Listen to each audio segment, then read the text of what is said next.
Welcome on the इस platform. कल हम लोगों ने कंप्लीट किया था दिल्ली सल्तनत के एडमिनिस्ट्रेशन का पहला पार्ट। आज हम लोग दिल्ली सल्तनत के एडमिनिस्ट्रेशन का दूसरा पार्ट स्टार्ट करेंगे, जिसमें हम लोग बात करेंगे सोसाइटी अंडर दिल्ली सल्तनत, म्यूजिक, आर्ट, ये सब जो सेगमेंट हैं, बाकी सेगमेंट उनको कंप्लीट करेंगे। कल हमने एडमिनिस्ट्रेशन में बात किया था कि किस प्रकार से दिल्ली सल्तनत का एडमिनिस्ट्रेशन चलता था, मिलिट्री सेटअप क्या था, और मिलिट्री सेटअप के साथ साथ वहां की इकोनॉमी क्या थी। कल हमने देखा था कि कैलिफ दिल्ली सल्तनत का थ्योरेटिकल चीफ था, जो शुरुआती दौर में बगदाद में रहता था और बगदाद की खिलाफत के अधीन ही हिंदुस्तान की सल्तनत चल रही थी। वैसे तो खलीफा हिंदुस्तान के सल्तनत में किसी प्रकार से कोई इंटरफियर थ्योरेटिकली नहीं करता था, वह सिर्फ हिंदुस्तान के सल्तनत को मान्यता देता था, इससे ज्यादा उसका कोई रोल नहीं था। रियल में सुल्तान ही सत्ता को संभालता था, लेकिन सुल्तान अकेले रूल नहीं करता था। सुल्तान के एड एंड एडवाइस के लिए काउंसिल ऑफ मिनिस्टर्स थी और वो 4 डिपार्टमेंट में समाहित थी। हमने बताया था कि 4 डिपार्टमेंट जो थे, उनमें से पहला डिपार्टमेंट था दीवान ए वजारत, डिपार्टमेंट ऑफ वजीर यानी प्राइम मिनिस्टर का डिपार्टमेंट, जो फाइनेंस मिनिस्टर भी था। दूसरा था दीवाने आरिज या दीवाने अर्ज, वो डिफेंस डिपार्टमेंट था। तीसरा डिपार्टमेंट था दीवाने रसालत, जो रिलीजियस और फॉरेन डिपार्टमेंट था। और चौथा डिपार्टमेंट था दीवान ए इंसा, जो करेस्पॉन्डेंस डिपार्टमेंट था। कल हमने बताया था कि पूरी दिल्ली सल्तनत का एडमिनिस्ट्रेशन समझने के लिए हम पूरे दिल्ली सल्तनत के एम्पायर को अगर डिवाइड कर लें उसके यूनिट्स में, तो आसानी से समझ में आ जाता। कल हमने बताया था कि दिल्ली सल्तनत पूरी सल्तनत की भूमि अनेक प्रोविंसेस में डिवाइड थी और कई बार इन प्रोविंसेस को, स्पेशली शुरुआती दौर में, हमने एकता कहा था, लेकिन धीरे धीरे ये एकताज प्रोविंसेस में कन्वर्ट हो गए और प्रोविंसेस के नीचे सिख थे जिनका हेड सिकदार कहलाता था। वैसे तो 2 ऑफिसर्स यहां भी हैं, 2 ऑफिसर्स यहां भी हैं। एक ऑफिसर्स यहां शुरुआती दौर में इक्तेदार था जिसको हम वली भी कहते थे। दूसरा यहां का चीफ था ख्वाजा, जो बलबन ने बनाया था, ये रेवेन्यू मामले देखता था। ऐसे ही सिख में भी था, सिकदार फौजदार होता था और आमिल या मुंसिफ आप कह सकते हो, मुंसिफ रेवेन्यू मामले देखता था, दीवानी मामले देखता था। सिख के नीचे परगने थे, परगना, और परगने में भी 2 ऑफिसर्स हुआ करते थे। एक होता था फौजदार और एक होता था आमिल। आमिल बेसिकली मुंसिफ का काम करता था परगने में, और इसके नीचे विलेज थे, ग्राम थे, जहां कानून को पटवारी काम करते थे और गांव का हेड खुद मुकद्दम चौधरी ये सब हुआ करते थे, और इस प्रकार से इनका डिवीजन था। इकोनॉमी में भी देखा कि हमने किस प्रकार से इनकी इकोनॉमी थी। जो गवर्नमेंट की इनकम का सबसे बड़ा सोर्स था वो लैंड रेवेन्यू था। हालांकि ट्रेड एंड कॉमर्स, इंडस्ट्री, ये सब भी उस टाइम पीरियड में प्रिवेल कर रहे थे, और एक तरह से हिंदुस्तान के इतिहास में तीसरा शहरीकरण दिल्ली सल्तनत के काल में प्रिवेल हो रहा था। इस वजह से व्यापार वाणिज्य को काफी इम्पीटस मिला। अब आज हम बात करेंगे दिल्ली सल्तनत में सोसाइटी कैसी थी। इस सोसाइटी को हम लिखते चलेंगे, समझते चलेंगे, क्योंकि उतना ज्यादा इंपॉर्टेंट टॉपिक नहीं था। जो इंपॉर्टेंट टॉपिक थे ज्यादातर हमने कर लिया था, इसलिए टाइम वेस्ट नहीं कर देंगे और सीधे हम लिखते हुए और समझते हुए चलेंगे कि दिल्ली सल्तनत में सोसाइटी कैसी थी। तो हेडिंग डाल लीजिए, सोशल सिस्टम अंडर दिल्ली सल्तनत। सोशल सिस्टम अंडर दिल्ली सल्तनत। दिल्ली सल्तनत के अंतर्गत सामाजिक व्यवस्था। दिल्ली सल्तनत के अंतर्गत सामाजिक व्यवस्था। और लिखना शुरू कर दीजिए। लिखिए, there was little change in the structure of the Hindu society during this period. Delhi सल्तनत के काल में हिंदू समाज की संरचना में कुछ परिवर्तन हुए। Full stop. Traditional caste system with the Brahmins on the upper strata of the society was prevalent. परंपरागत सामाजिक व्यवस्था लागू रही और समाज में ब्राह्मणों का सर्वोच्च स्थान बना रहा।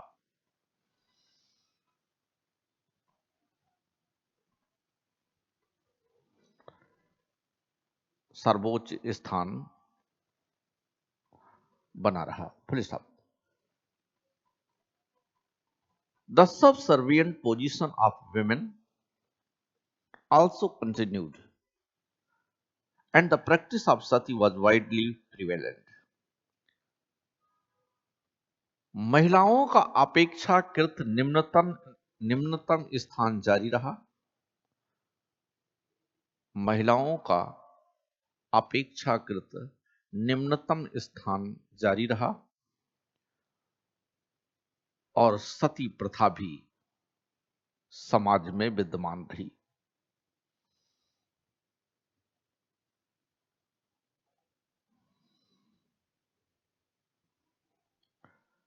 प्रश्न, इब्न बतूता मोरक्को का यात्री था जो मोहम्मद बिन तुगलक के दरबार में मोहम्मद बिन तुगलक के काल में भारत आया था और मोहम्मद बिन तुगलक ने उसे चीफ काजी के पद पर नियुक्त किया था, जो दिल्ली में काम कर रहा था। इब्न बतूता को मोहम्मद बिन तुगलक ने अपना दूत बनाकर चाइना भी भेजा था। इब्न बतूता ने एक पुस्तक लिखी थी, रहला, और उसी रहला में ये सारी बातें लिखी मिलती हैं जो मैं बात करने जा रहा हूं। कंटिन्यू करिए। Ibn Battuta had mentioned the horror scene of a woman burning herself in the funeral pyre of her husband with great beating of drums. Ibn Battuta ने अपनी रचना रहला में ढोल नगाड़े के बीच एक स्त्री के अपने पति की चिता पर जलने का भयंकर वर्णन किया है। Full stop. The Arabs and Turks brought the Parda system into India, and the seclusion of women and the wearing of Parda became widespread among the women in the upper Hindu classes of North India. अरब और तुर्कों ने भारत में पर्दा प्रथा का समावेश किया था। उसके बाद यह पर्दा प्रथा उत्तर भारत के उच्च वर्गों में व्यापक तौर पर विद्यमान हो गई या व्यापक तौर पर प्रचलित हो गई। Full stop. Para change. During the Sultanate period the Muslim society remained divided into several ethnic and racial groups. पैराचेंज। सल्तनत काल में मुस्लिम समाज अनेक निर्जातीय और मानव समूहों में विभाजित रहा। The Turks, Iranians, Afghans and Indian Muslims developed as exclusive groups. सल्तनत काल में तुर्की, ईरानी, अफगानी और भारतीय मुस्लिमों का प्रभुत्व था and there were no intermarriages between them. और उनके बीच आपसी वैवाहिक संबंध नहीं होते थे। आपसी वैवाहिक संबंध नहीं होते थे। Full stop. Hindu converts from lower castes were also not given equal respect. निम्न जाति के हिंदुओं जिन्होंने इस्लाम स्वीकार कर लिया था, को भी उचित सम्मान नहीं था। Full stop. The Muslim nobles occupied high offices and very rarely the Hindu nobles were given high position in the government. मुस्लिम सरदारों को प्रशासन में ऊंचा स्थान प्राप्त होता था, लेकिन हिंदू सरदारों को बहुत ही कम स्थानों पर ऊंचे पद प्राप्त थे। The Hindus were considered zimmis or protected people for which they were forced to pay a tax called jizya. हिंदुओं को जिम्मियों की भांति माना गया और उन्हें जजिया देने के लिए विवश किया गया। Full stop. In the beginning jizya was collected as a part of land tax. प्रारंभ में जजिया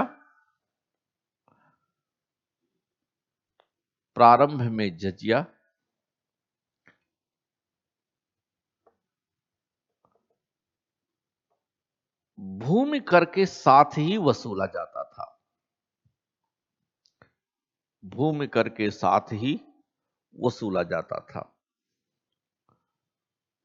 full stop. In the Firoz Shah Tughlaq separated it from the land revenue. Firoz Shah Tughlaq ने इसे भू राजस्व से अलग कर दिया था।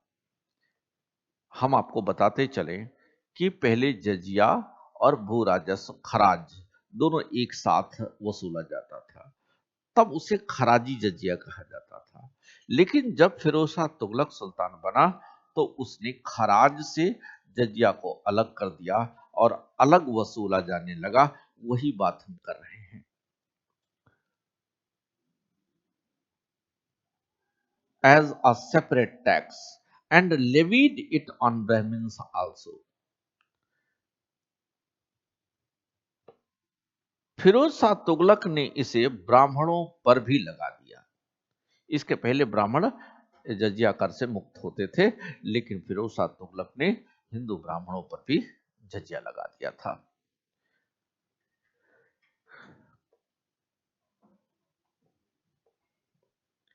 Continue. Even though slavery had existed in Indian society since ancient times, comma, it flourished during the Sultanate period. यद्यपि गुलामी प्रथा भारतीय समाज में प्राचीन काल से ही विद्यमान थे, लेकिन सल्तनत काल में यह काफी विकसित हो गया। Full stop. There were slave markets for men and women, and slaves were hired for varied jobs ranging from household chores to skilled professionals. दास स्त्री और पुरुष दोनों होते थे। ये खरीदे और बेचे जाते थे तथा घरेलू काम से लेके कुशल व्यवसायों में इनको नियुक्त किया जाता था। Firoz Shah Tughlaq had about 1,80,000 slaves. Firoz Shah Tughlaq के पास 1,80,000 दास थे। मैं बताता चलूं, वैसे मैं लिखाया भी हूं कि फिरोज शाह तुगलक ने एक डिपार्टमेंट बनाया था, दीवाने बंदगान।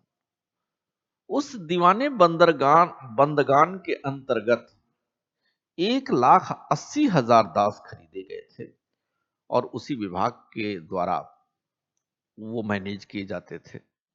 फिरोज शाह तुगलक को कहीं भी पता लग जाता कि दास बिकने के लिए आया है तो वो खरीद लेता था, और इस प्रकार से उसने एक दास विभाग की स्थापना कर ली थी। पैरा चेंज करके अगली हेडिंग डाल लीजिए, art and architecture under Delhi सल्तनत। दिल्ली सल्तनत के अंतर्गत कला एवं स्थापत्य, कला एवं स्थापत्य,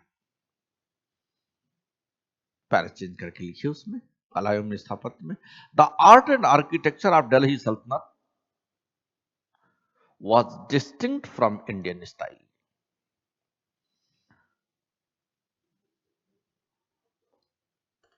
दिल्ली सल्तनत का कला एवं स्थापत्य भारतीय शैली से भिन्न था, भारतीय शैली से भिन्न था। Full stop. The Turks introduced arches, domes, lofty towers or minarets and decorations using the Arabic script. Delhi सल्तनत के कला एवं स्थापत्य में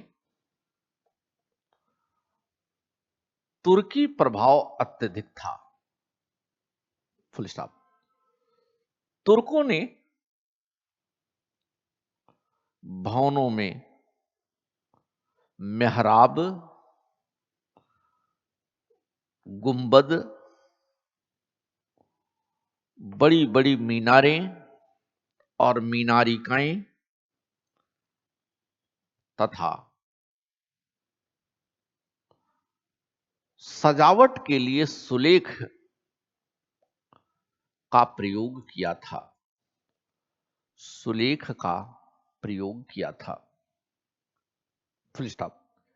दे use the skill of the Indian stone cutters, उन्होंने भारतीय पत्थर तराशने वाले लोगों के भी कुशलता का उपयोग किया।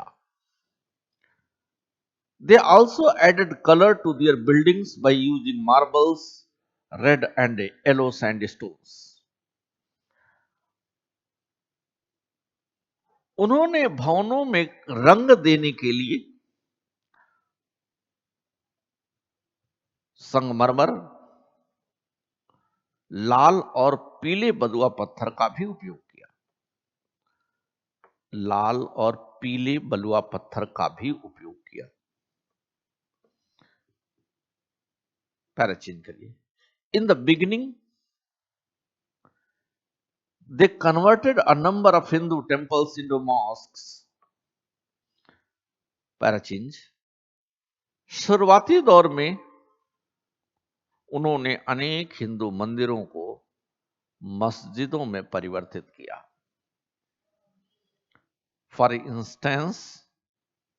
Example the Quwwat ul Islam mosque near Qutub Minar in Delhi was formerly a Vishnu temple. जैसे दिल्ली के कुतुब मीनार के स्थान पर पहले एक विष्णु मंदिर था। Full stop. But later they began to construct new structures. लेकिन आगे चलकर उस पर इन्होंने नई संरचना का निर्माण किया। Full stop. Their policy towards temples and places of Hindu worship forbade new places of worship.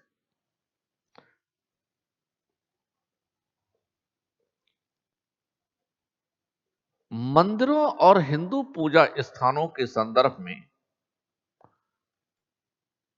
उनकी नई नीतियां थीं। उनकी नई नीतियां थीं।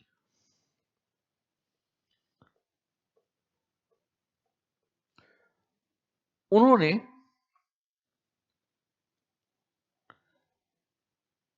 हिंदुओं को नए पूजा स्थान चुनने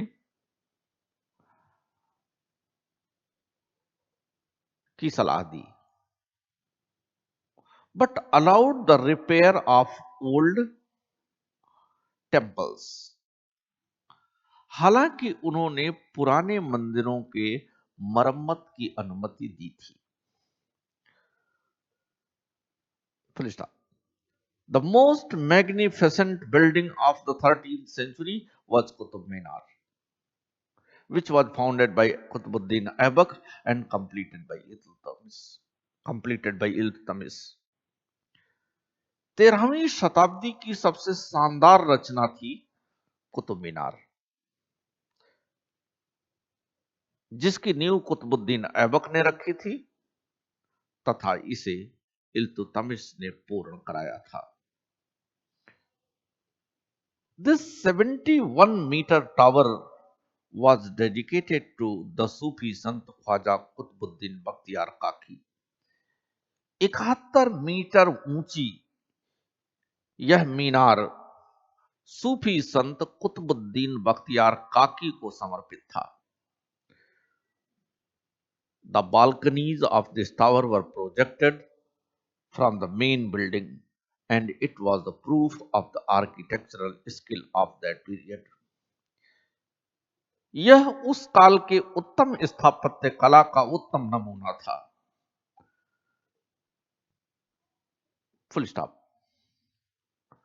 Later, Alauddin Khilji added an entrance to the Qutub Minar called Alai Darwaja. आगे चलकर अलाउद्दीन खिलजी ने इसमें एक प्रवेश द्वार जोड़ा जिसे अलाई दरवाजा कहा गया। अलाई दरवाजा कहा गया। The dome of this arch was built on scientific lines.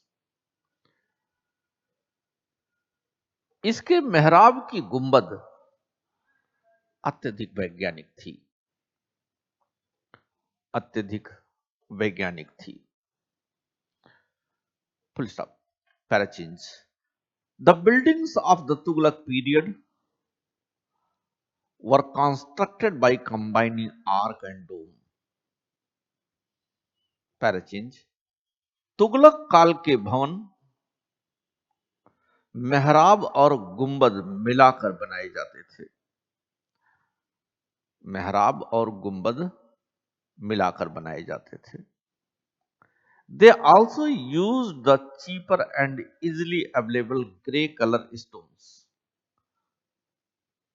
तुगलकों ने स्थानीय रूप से उपलब्ध सस्ते ग्रे रंग के पत्थरों का उपयोग किया। Full stop. The palace complex called Tughlaqabad with its beautiful lake was built during the period of Ghiyasuddin Tughlaq. Tughlakabad का कॉम्प्लेक्स और उसमें स्थित झील तुगलक कालीन उत्तम नमूना है। Full stop. Mohammad bin Tughlaq built the tomb of Ghiyasuddin on high platform. Mohammad bin Tughlaq ने अपने पिता गियासुद्दीन तुगलक की कब्र का मकबरा एक ऊंचे स्थान पर निर्मित कराया। Full stop. The Kotla fort of Delhi was the creation of Firoz Shah Tughlaq. Delhi का फिरोज शाह कोटला किला फिरोज शाह तुगलक ने निर्मित कराया था। फिरोज शाह तुगलक ने निर्मित कराया था। The Lodhi garden in Delhi is an example of the architecture of Lodhi's. Delhi का लोधी गार्डन लोधी स्थापत्य का उत्तम नमूना था। Full stop. अगला हेडिंग डाल लीजिए, म्यूजिक अंडर दिल्ली सल्तनत। दिल्ली सल्तनत के अंतर्गत संगीत कला। संगीत कला लिखिए। New musical instruments such as the sarangi and the rabab were introduced during this period. Delhi सल्तनत के काल में सारंगी और रबाब नामक नए वाद्य यंत्रों का आविष्कार हुआ। Full stop. Amir Khusro introduced many new ragas such as Ghor raga and सनम राग। इसी काल में अमीर खुसरो ने संगीत के अनेक नए रागों को विकसित किया, जैसे घोर राग, सनम राग इत्यादि। He evolved a new style of light music known as qawwalis by blending the Hindu and Iranian systems. Khusro ने हिंदू और ईरानी परंपरा को मिलाकर एक नए प्रकार के संगीत कव्वाली का विकास किया। कव्वाली का विकास किया। The invention of sitar is also attributed to him. अमीर खुसरो ने ही सितार का भी आविष्कार किया था। Full stop. The Indian classical work राग दर्पण was translated into Persian during the reign of Firoz Shah Tughlaq. Firoz Shah Tughlaq के काल में प्राचीन शास्त्रीय संगीत का ग्रंथ राग दर्पण भी फारसी में अनुदित किया गया। फारसी में अनुदित किया गया। पीर बोधन a Sufi sant was one of the great musicians of this period. सूफी संत पीर बोधन इस काल के महान संगीतज्ञ थे। Full stop. Raja Man Singh of Gwalior was a great lover of music. Gwalior के राजा मान सिंह संगीत के अति प्रेमी थे।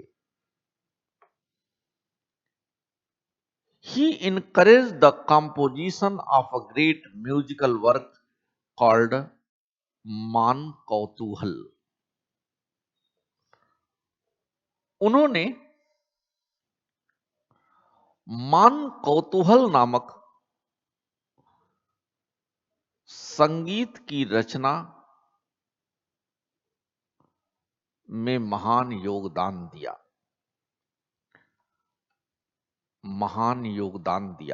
Full stop. Para change. The Delhi sultans patronised learning and literature. Delhi के सुल्तानों ने शिक्षा और साहित्य को अत्यधिक प्रोत्साहित किया। Full stop. Many of them had great love for Arabic and Persian literature.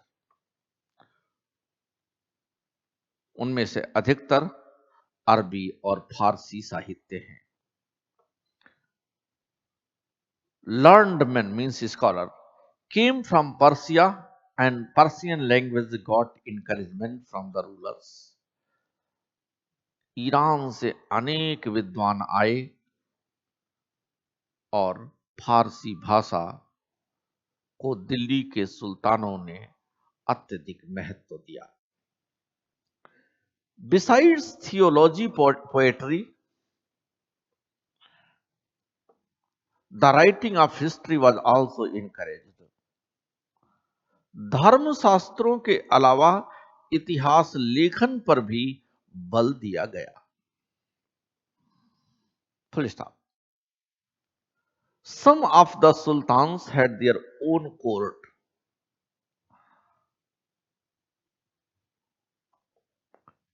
Historians. Own court historians. कुछ सुल्तानों के अपने निजी दरबारी इतिहासकार होते थे।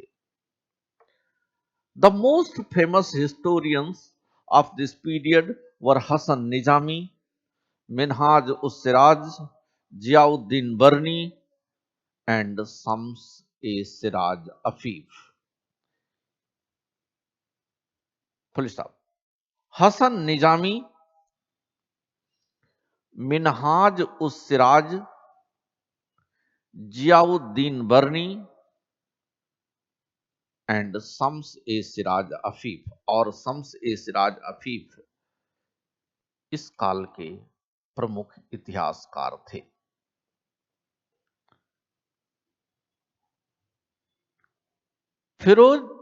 तारीख फिरोज शाही ऑफ जियाउद्दीन बर्नी।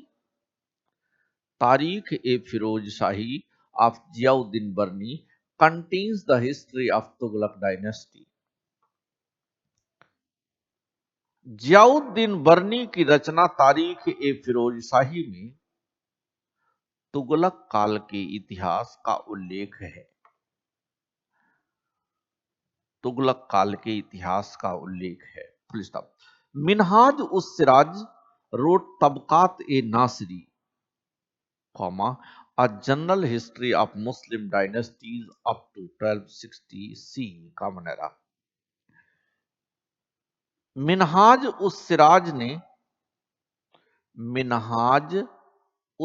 सिराज ने अपनी रचना तबकात नासिरी में 1260 तक के दिल्ली के सुल्तानों का उल्लेख किया है। पैरा चेंज करिए। अमीर Khusro common era 1252 to 1325 C was the most famous Persian writer of this period. अमीर खुसरो, पैरा चेंज कर लीजिए।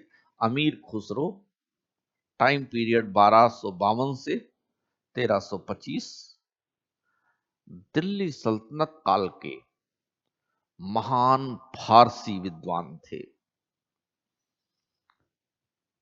He wrote a number of poems. उन्होंने अनेक कविताएं लिखी थी। He experimented with several poetical forms and created a new style of Persian poetry called Sabag-e-Hind or the Indian style. उन्होंने फारसी कविताओं की एक नई शैली विकसित की जिसे साबाग-ए-हिंद कहा गया। साबाग-ए-हिंद कहा गया। He also wrote some Hindi verses. उन्होंने कुछ हिंदी कविताएं भी लिखी। Full stop. Amir Khusro अपॉस्ट्रोफियस खजाइनुल फुतूह speaks about Alauddin's conquests. अमीर खुसरो ने अपनी रचना खजाइन उल फुतूह में अलाउद्दीन खिलजी के विजयों का वर्णन किया है। Full stop. His famous work, The Tughlaqnama, deals with the rise of Ghiyasuddin Tughlaq. अमीर खुसरो की रचना तुगलकनामा में गियासुद्दीन तुगलक के उदय का वर्णन है।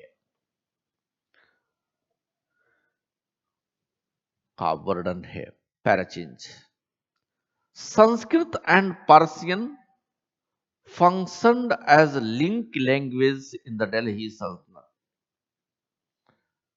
संस्कृत और फारसी लोगों के बीच आपसी समन्वय और संवाद की भाषाएं थीं।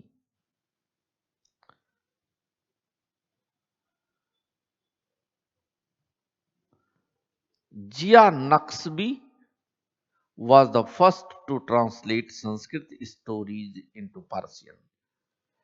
जिया नक्शबी ने पहली बार संस्कृत कहानियों को फारसी में अनुदित किया था। जिया नक्शबी ने पहली बार संस्कृत कहानियों को फारसी में अनुदित किया था। The book Tutinama or the book of parrot became popular and was translated into Turkish and later into many European languages. तूतीनामा नामक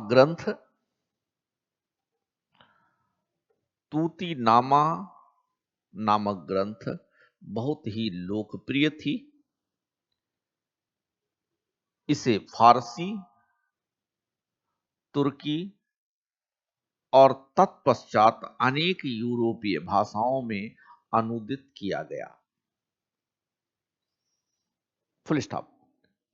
the famous Rajatarangini written by Kalhan belonged to the period of Zainul Abidin, the ruler of Kashmir. कल्हड़ की रचना राजतरंगिणी में कश्मीर के मुस्लिम शासक जैनुल आबदीन का भी उल्लेख है। मैं आपको बताता चलूं, मैंने कहा था कि राजतरंगिणी की रचना कल्हड़ ने की थी। उसमें अर्ली मेडोल इंडिया के 3 डायनेस्टी का उल्लेख था, जिसमें अंतिम डायनेस्टी लोहार डायनेस्टी थी। लेकिन कल्हड़ ने इतना ही लिखा है। कल्हड़ की इस रचना को श्रीवर योनराज और श्रीभट्ट ने इसे आगे बढ़ाया था। तो जो आगे एक्सटेंडेड पार्ट है उसमें जैनुल आबदीन का उल्लेख है। Continue. Many Sanskrit works on medicine and music were translated into Persian. इस काल के अनेक चिकित्सा और संगीत के संस्कृत ग्रंथ फारसी में अनुदित किए गए। फारसी में अनुदित किए गए। In Arabic Kitabul Hind of Alberuni, Kitabul Hind of Alberuni is the most famous work. Alberuni का किताबुल हिंद अरबी की महान रचना है। Full stop. Regional language also developed during this period. इस काल में अनेक क्षेत्रीय भाषाओं का भी विकास हुआ। अनेक क्षेत्रीय भाषाओं का भी विकास हुआ। Full stop. Chand Bardai was the famous Hindu poet of this period. Hindi poet of this period. इस काल में चंदवरदाई प्रमुख हिंदी कवि थे। Bengali literature had also developed and Nusrat Shah patronized the translation of Mahabharata in Bengali. इस काल में बंगाली भाषा का भी खूब विकास हुआ। बंगाल के शासक नुसरत शाह ने महाभारत का बंगाली में अनुवाद कराया था। बंगाली में अनुवाद कराया था। पैरा चेंज करिए।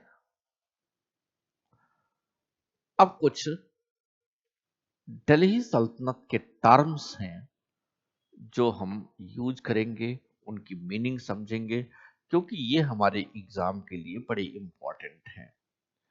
तो 3 कॉलम बनाइए, कॉन्सेप्ट या टर्म। दूसरे कॉलम में लिखिए मीनिंग ऑब्लिक पर्पज, और तीसरा कुछ रिमार्क उस पे अगर है तो उस पर बात करेंगे। पहला लिखिए मजलिस एक खलवत। मजलिस एक खलवत। मीनिंग ऑफ पर्पज में लिखिए council of friends and trusted officers who advise the sultan though their advice was not binding. Majlis एक खलवत का मतलब एक मंत्रियों की परिषद जो सुल्तान को सलाह देती थी। दूसरा अमीर ऑब्लिक चहलगानी, 40 तुर्की अमीरों का दल। मीनिंग में लिखिए।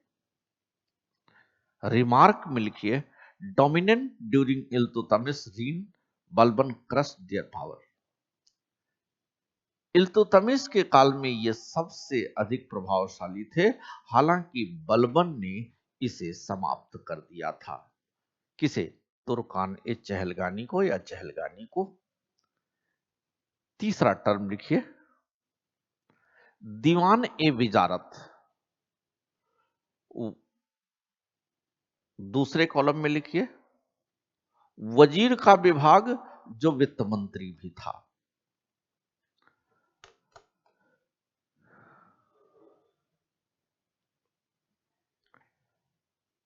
तीसरे कॉलम में लिखिए Tughlaq period were the heads of the Wizarat. Tughlaq काल विजारत का स्वर्ण काल था। चौथा टर्म लिखिए मुस्तौफी ए ममालिक। मुस्तौफी ए ममालिक। इसके सामने लिखिए auditor general, comma responsible for state expenditure, full stop, in charge of accounts and receives, नियंत्रक एवं महालेखा परीक्षक। अगला खजीन, खजांची। अगला बर ए खास, Bar-e-Khas, the space where the Sultan received all his courtiers including Khans and Maliks. वह स्थान जहां सुल्तान अपने खानों, मलिकों, मंत्रियों से मिलता था और उनकी शिकायतें सुनता था, उनकी सलाह सुनता था। अगला term बर-ए-आम, the place where the Sultan tried cases, received petitions and complaints from the people. वह स्थान जहां सुल्तान जनता की शिकायतें सुनता था और उनका निवारण करता था। अगला Amir e Bahr, Amir e Bahr, controller of boats, नाविकों का नियंत्रक, नाविकों का नियंत्रक। अगला Muhtasib, officer who kept strict watch over conduct of people. मुहत्सिब डैश आचरण निरीक्षक। अगला Diwan e Istihaq, department of pension, charity and mint नहीं, इस्तिहाक को लिखिए डिपार्टमेंट ऑफ पेंशन। दीवाने इस्तिहाक विभाग, पेंशन विभाग।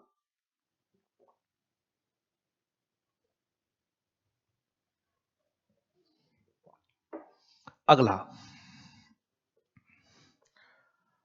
अगला अमीर ए हकीम या बारबक, मास्टर ऑफ सेरेमनीज, उत्सवों का आयोजक। अगला वकील ए दर, मैनेज रॉयल हाउस होल्ड, जो शाही घर को नियंत्रित करता था। अगला जबाबित, राजकीय कानून। अगला जहांदारी, लॉज मेड बाय सुल्तान, सुल्तान द्वारा बनाया गया कानून, रिलीजियस नहीं।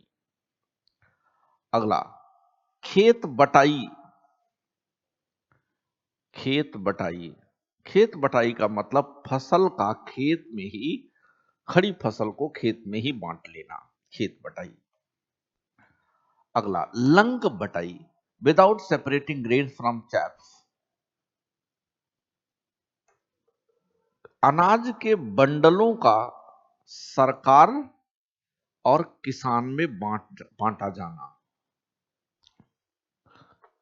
अनाज के बंडलों का यानी फसल के बंडलों का किसान और सरकार में बांटा जाना, जो टैक्स के रूप में सरकार लेती थी। तीसरा रास बटाई, after separating grains from chaff, खलिहान में अनाज का सरकार और किसान के बीच बंटवारा।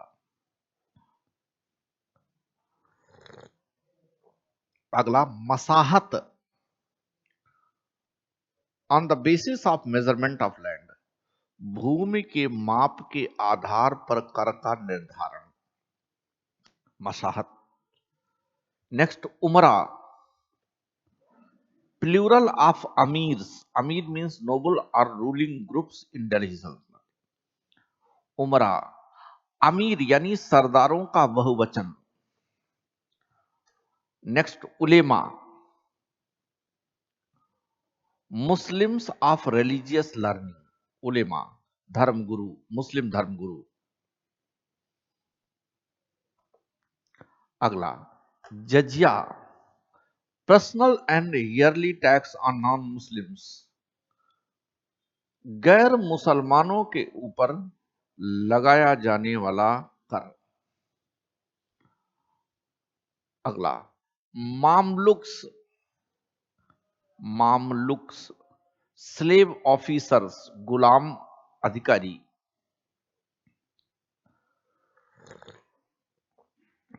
अगला, Malik on off the highest grade of officers, उच्च श्रेणी के अधिकारी। अगला, फवाजिल excess amount paid to the exchequer by the इक्तेदार्स। फवाजिल, इक्तेदारों द्वारा अपना खर्चा निकालने के बाद जो राजस्व सुल्तान को भुगतान किया जाता था, जो राजस्व सुल्तान को भुगतान किया जाता था। इस तरह से दिल्ली सल्तनत का प्रशासन कंप्लीट हुआ। जो दिल्ली सल्तनत के आर्किटेक्चर की बिल्डिंग्स हैं, उनको हम अलग वीडियो में डिस्कस करेंगे। प्रशासन इतना था। जय हिंद।